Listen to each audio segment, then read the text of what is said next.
শুভেচ্ছা প্রিয় দর্শক, স্বাগত জানাচ্ছি চ্যানেল আইয়ের পর্দায়। ফার্স্ট ওয়াশ এখন কি চাইয়ের আয়োজনের সাথে আছে আমি দীপ্তি চৌধুরী।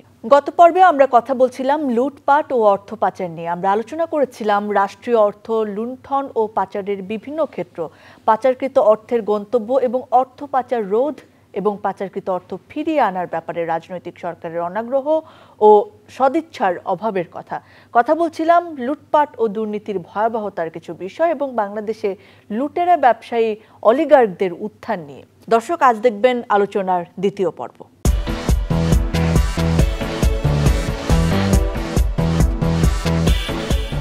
অনুষ্ঠানে আমাদের সঙ্গে গত পর্বের ধারাবাহিকতায় উপস্থিত রয়েছেন doctor Mohammad Abdur Razzaque, chairman rapid Bangladesh.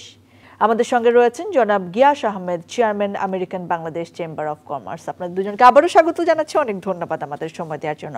আমরা গত পর্বের ধারাবাহিকতাতে আসলে কথা বলবো, তবে আজকে একটু পরিত্রাণের উপায় নিয়ে কথা বলতে চাই। যা হওয়ার তা আসলে হয়ে গিয়েছে।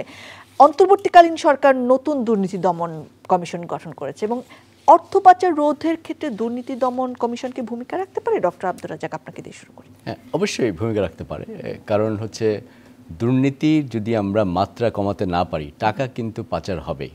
মনে রাখতে হবে আমাদের একটা ভাইব্রেন্ট রেমিটেন্স মার্কেট আছে এবং আমরা জানি যে সেই মার্কেটের একটা বড় একটা অংশ কিন্তু ইনফর্মাল চ্যানেলে আসে। কাজে আমি যদি দুর্নীতিকে নিয়ন্ত্রণ করতে না পারলে হুন্ডির কিন্তু অনেক বেশি যে ব্যাপ্তি সেটা কিন্তু আরও বাড়তে থাকবে। কাজে সেখানে আমাদেরকে কিন্তু কাজ করতে হবে, এটা কোনো বিকল্প নয়। এক, দ্বিতীয় ব্যাপারটি হচ্ছে আরও কয়েকটা জায়গায় আমাদেরকে কিন্তু খেয়াল করতে হবে। সেটি হচ্ছে যে আমরা বিদেশের সঙ্গে কিন্তু অনেক বেশি আমাদেরকে কোঅপারেট করতে হবে। আমরা গত অনুষ্ঠানে আলাপ করেছিলাম যে সুইস ব্যাংক এবং সেটার সঙ্গে বাংলাদেশের যে দুর্নীতির কী সম্পর্ক। আপনি দেখেন সুইস ব্যাংক বা ওদেরকে খালি দোষ দিয়ে লাভ নেই, কারণ তাদের একটা দীর্ঘদিনের ঐতিহ্য আছে।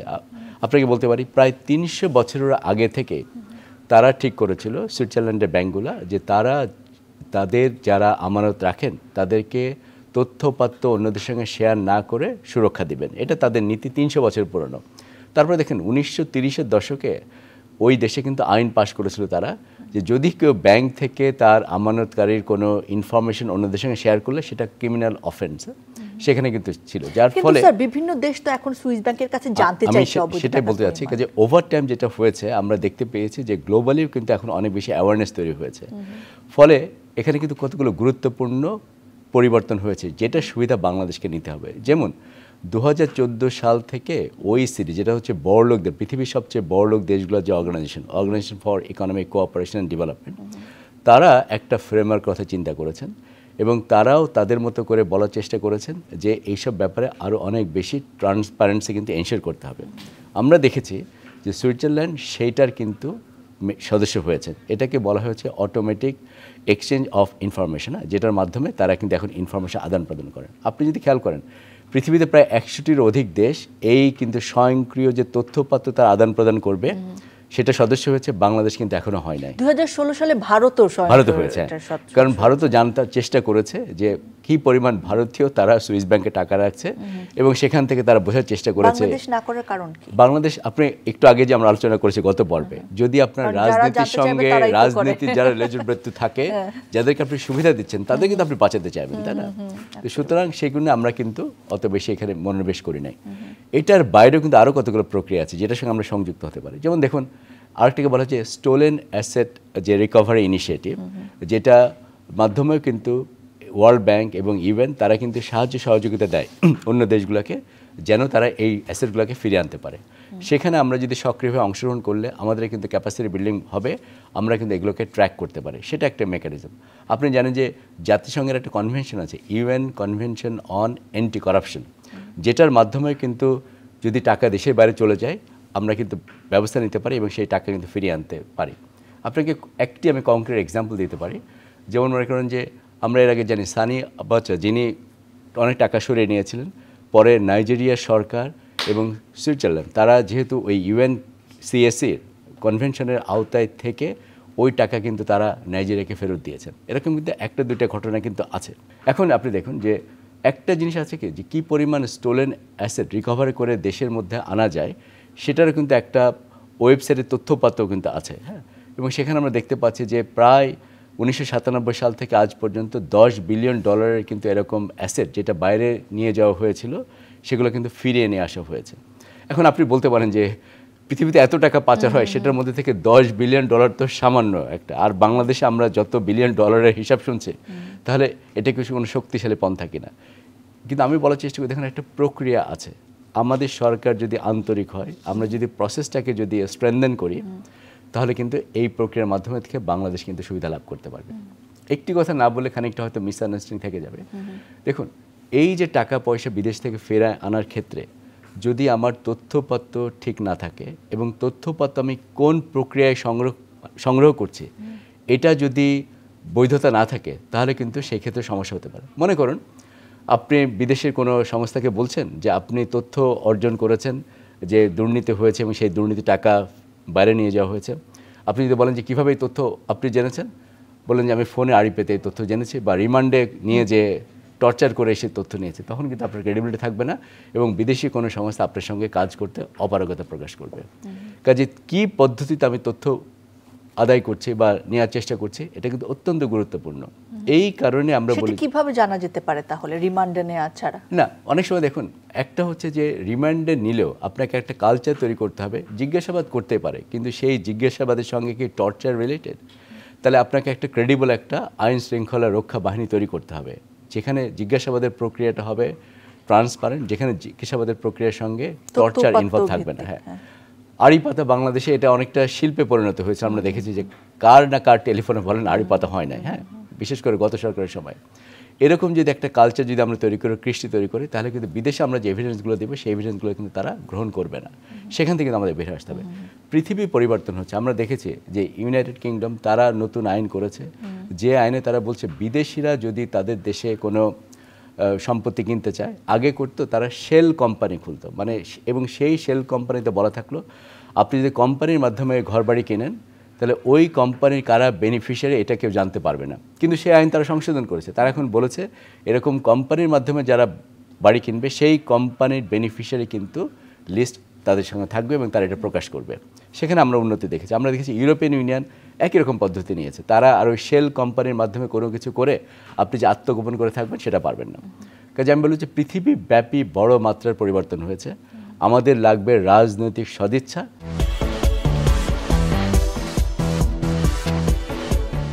বিশিষ্ট অর্থনীতিবিদ দেবপ্রিয় ভট্টাচার্য তিনি বলেছিলেন যে অর্থ পাচার রোধে যে আইন ও প্রতিষ্ঠানের দরকার, তার ঘাটতি আসলে বাংলাদেশে নেই শুধু রাজনৈতিক উৎসাহ সদিচ্ছা, যেটি স্যারও বলছিলেন। এখন তো অর্থ পাচার রোধ এবং পাচারকৃত অর্থ ফিরিয়ে আনার ক্ষেত্রে রাজনৈতিক সরকারের মানে তেমন কোনো সমস্যা থাকার কথা না, কারণ এখন রাজনৈতিক সরকারের সময় না, অন্তর্বর্তীকালীন সরকার। তাহলে অর্থ পাচার রোধ, বিশেষ করে অর্থ পাচার হওয়া অর্থ ফিরিয়ে আনার ব্যাপারে সরকারের তেমন কোনো সফলতা, বড় সফলতা আমরা দেখতে পাচ্ছি না বলেই মনে হচ্ছে, নাকি পাচ্ছি? আপনি কি বলবেন? আমার যতটুকু ইনফরমেশন আছে যে এই সরকার, তত্ত্বাবধায়ক সরকার বা অন্তর্বর্তীকালীন সরকার চেষ্টা করছেন, এবং আমি নিয়োগ মানে আমেরিকা ভিত্তিক একটা লবিস্ট কোম্পানিকে চিনি, আমি নাম বলছি না, তারা বলেছে যে তারা কাজ করছে।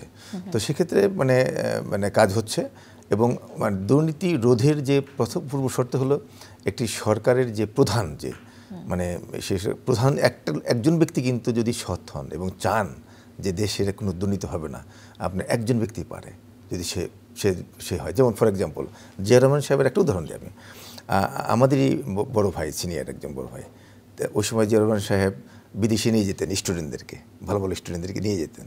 তো একজন স্টুডেন্ট মানে জাপান থেকে একটা টেপ রেকর্ডার আনলেন, বিমানবন্দরে সেটা ট্যাক্স দিতে হবে। এখন কাস্টম অফিসার বলছে এটা ট্যাক্সেবল আইটেম, আপনাকে ট্যাক্স দিতে হবে। এখন উনি বলছেন আমি জিয়া রহমানের সফর সঙ্গী, একটু মানে আর্গুমেন্টে দিচ্ছেন না ট্যাক্স। তো জিয়া রহমানের কানে যখন এটা চলে গেল যে সে ট্যাক্স দিচ্ছে না, এই আর্গুমেন্ট হচ্ছে, তাকে জিজ্ঞাসাবাদ করছে, তখন জিয়া রহমান সাহেব তাকে রেখে চলে গেলেন। মানে এই যে একটা মেসেজ সারা প্রশাসনে চলে গেল যে জিয়া রহমান সাহেব এখানে হস্তক্ষেপ করে নাই, বা তার লোক সফরসঙ্গীকে সে মানে ফিরিয়ে নেননি, তাকে মানে ডাম করে দিয়েছেন। তো এই মেসেজগুলি কিন্তু একটা রাষ্ট্রনায়ক যখন এই মেসেজটা দিচ্ছে প্রশাসনে এবং পলিটিশিয়ানদের যে আমি যদি দুর্নীতি করি আমার মন্ত্রী থাকবে না। সেটা কি এখন দেয়া হচ্ছে বলে মনে করছেন? সেইটাই প্রয়োজন। সেক্ষেত্রে আমি মনে করি যে আমাদের যে বর্তমান বিএনপির যে চেয়ারপারসন তারেক রহমান সাহেব যে 31 দফা দিয়েছেন, সেখানে কিন্তু ক্ষমতা নেই, ক্ষমতায় আছেন দিয়েছেন, হ্যাঁ সেটা দিয়েছেন। আমরা সেটাকে যদি আমরা ফলো করি, অথবা বর্তমান অন্তর্বর্তীকালীন সরকার তারাও কিন্তু চেষ্টা করছেন, আমি যতটুকু জানি, কিন্তু যে আমলাতান্ত্রিক যে জটিলতা এখনো কিন্তু আছে। সময় বদলে যায় কিন্তু সৌন্দর্যের সংজ্ঞা বদলায় না। রূপ বদলে যায় কিন্তু আভিজাত্যের মানে একই থেকে যায়। ঐতিহ্য যখন আপন করে নেয় আধুনিকতাকে, তখন সৌন্দর্য ঠিকই খুঁজে নেয় স্যান্ডেলিনাকে। স্মরণের ছয় তোমার উপমায় বদলে দিলে যে আমার। স্যান্ডেলিনা সো, রূপচর্চায় আভিজাত্য। মানে তারা কিন্তু এই আমলাতান্ত্রিক জটিলতার বাইরে আসতে পারেননি। ফর এক্সাম্পল, এই তত্ত্বাবধায়ক সরকারের মধ্যে যারা আছেন তারাও কিন্তু বিগত সরকারের মানে অনেকে আছেন যে সুবিধাভোগী, অনেকে আছে নীরব ছিলেন।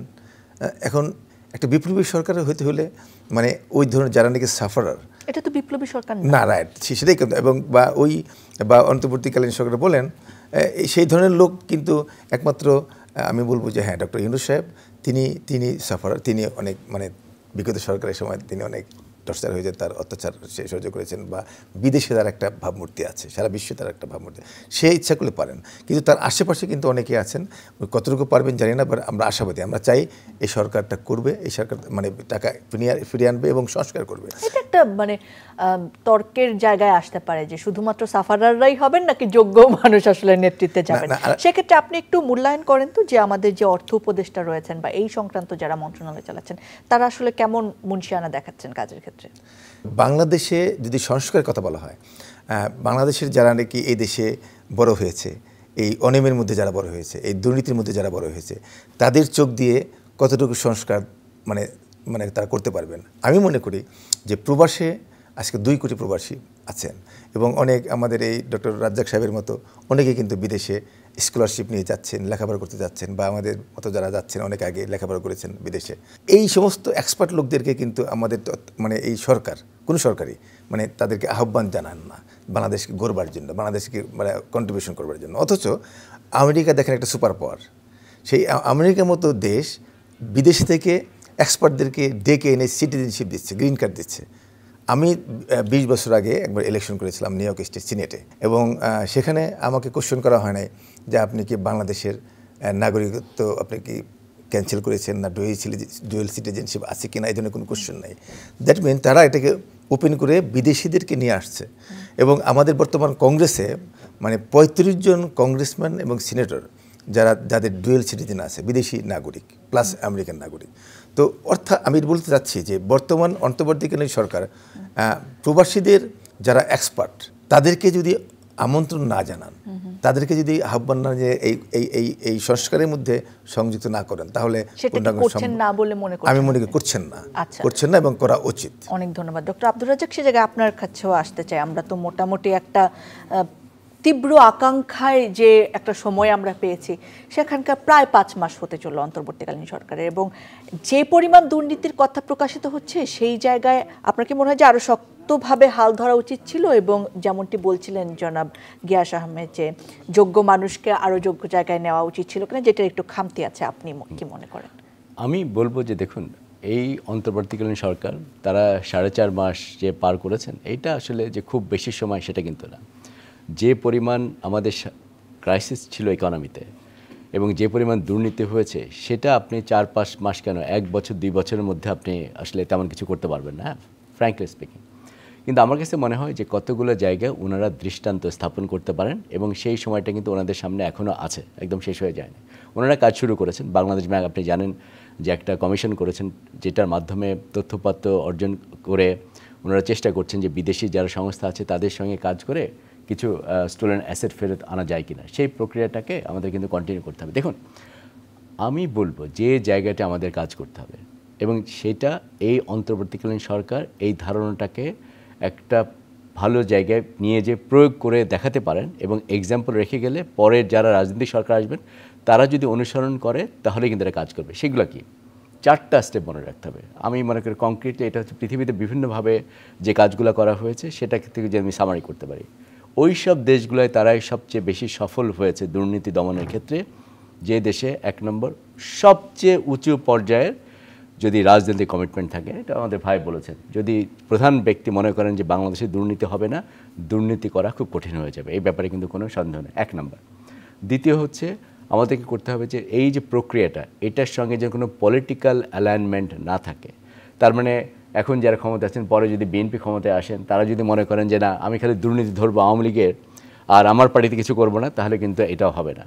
সো এইটা কি বাংলাদেশে করা সম্ভব? আমাদের যে রাজনৈতিক ইতিহাস, ঐতিহ্য। সত্যি কথা বলতে কি, আমি যদি আপনি আমাকে এই প্রশ্ন করেন, আমি বলবো আমি আশা যে খুব বেশি দেখি তা না, কিন্তু এই মুহূর্তে সবচেয়ে বড় আশা হচ্ছে যেহেতু ডক্টর ইউনূসের মতো লোকজন একজন সরকার আছেন, তারা এই দৃষ্টান্তগুলোকে স্থাপন করে দিয়ে যেতে পারেন। তিনি তো বিশ্ববিখ্যাত অর্থনীতিবিদ, তিনি বিশ্ববিখ্যাত অর্থনীতিবিদ, এবং তার যে প্রভাব প্রতিপত্তি যে আছে বিশ্বব্যাপী, সেখানে কিন্তু এই কাজগুলো করা আমাদের জন্য কিন্তু অসম্ভব কিছু। আমি যদি আমার পয়েন্টগুলো শেষ করতে পারি, দেখুন, একটা তাহলে ওনাদেরকে বলে যেতে হবে যে নন পলিটিসাইজেশন, যে ভাই দুর্নীতির যে প্রক্রিয়া, এটার সঙ্গে কোনো রাজনীতিকে লেজুরবৃত্তি করা যাবে না।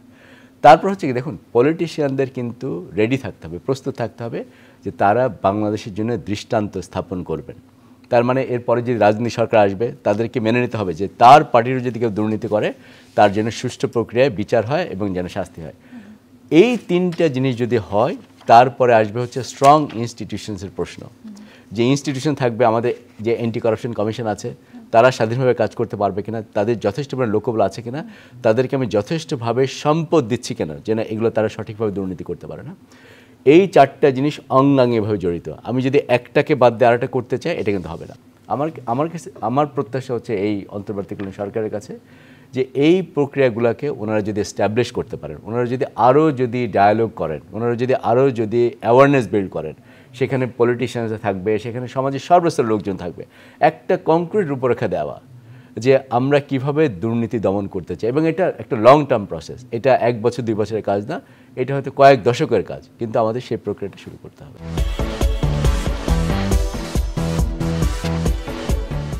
বাংলাদেশ সরকার কর্তৃক সরবরাহকৃত তথ্য মোতাবেক ওয়াশিংটন ভিত্তিক সংস্থা জিএফআই কর্তৃক প্রস্তুতকৃত প্রতিবেদন অনুযায়ী 2004 সাল থেকে 2015 সাল পর্যন্ত 12 বছরে বাংলাদেশ থেকে পাচার হয়েছে 65 লক্ষ কোটি টাকার বেশি।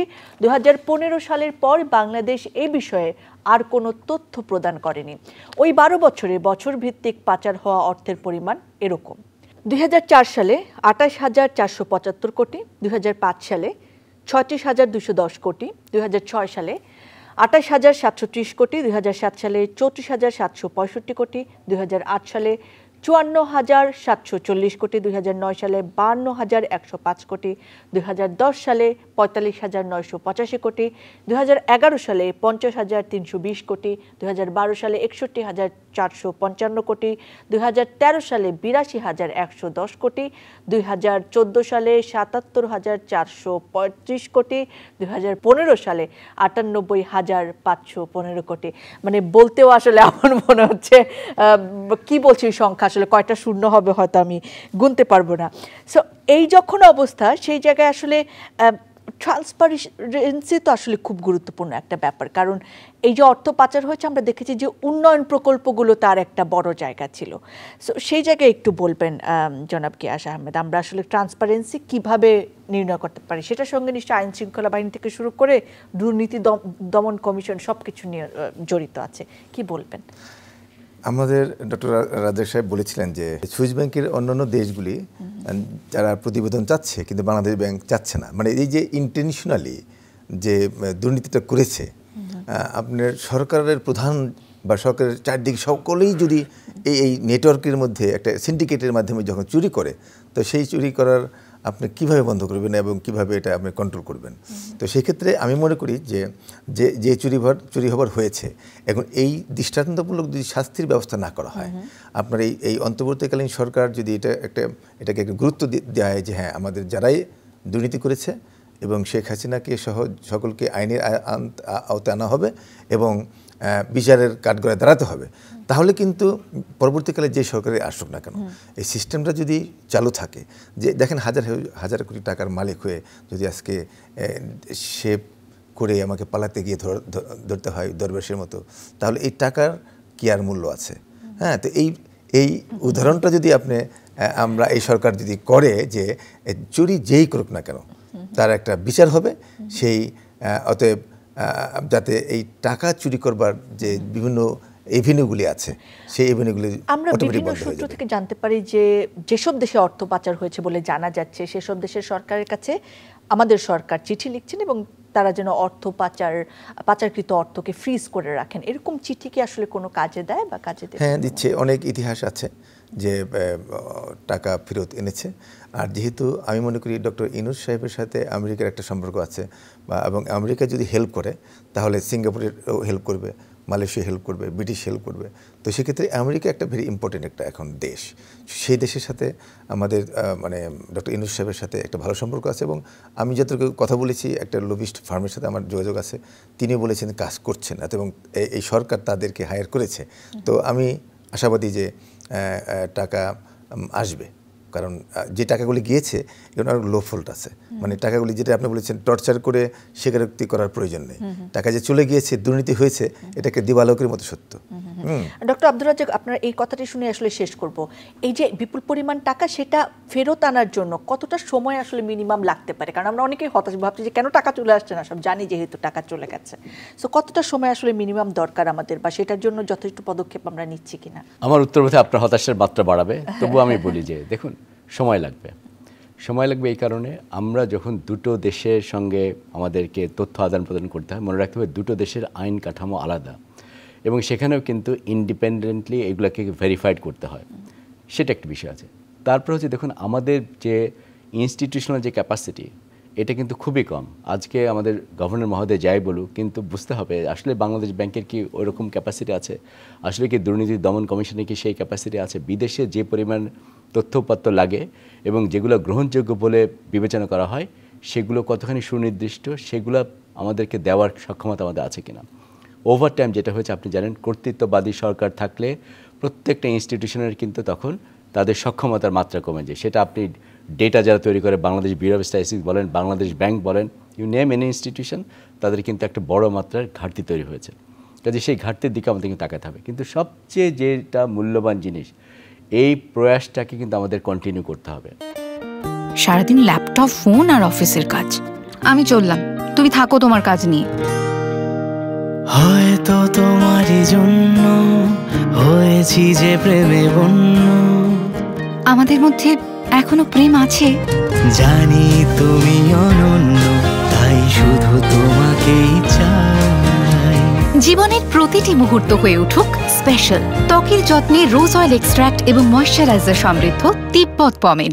আপনি দেখেন কত রকমের ইমেল আপনাকে চালাচালি করতে হবে, চিঠিপত্র লিখতে হবে, এইটার সঙ্গে আইনের যে যোগসাজশ, এটার কি ক্যাপাসিটি কি আমাদের আছে?